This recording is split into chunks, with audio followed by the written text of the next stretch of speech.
आजची सुरुवात केली फराळापासून. आता नको येऊ गाया. सर्कल कसं केलं दाखव मला.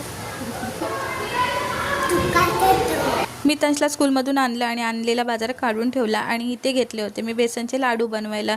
कारण मी त्यांच्या स्कूलमध्ये होतं दिवाळी सेलिब्रेशन आणि त्यांच्या टीचरनी सांगितलं होतं की त्यांच्या टिफिनमध्ये फराळ द्या, कारण ते स्कूलच्या ॲक्टिव्हिटीसाठी. तर म्हटलं आता सगळ्यांचीच मुलं आपापल्या टिफिनमधून फराळ आणणार आणि आपला मुलगा म्हणजे तोंडाकडे बघत बसणार. तर म्हटलं चला त्याच्यासाठी थोडासा फराळ बनवूया. माझे लाडू वगैरे बनवून झाले होते. मग मामीला माझी दया आली होती आणि ती आली होती मदतीला, कारण मी खूप थकले होते सकाळपासून.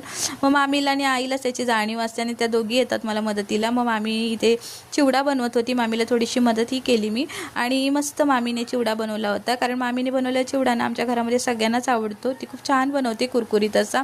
नंतर थोडासा थंड व्हायला ठेवला आणि मग डब्यात ओतून घेतला. नंतर आलं मितांचा मामा आला होता. मितांच्या मामाचा पगार झाला होता.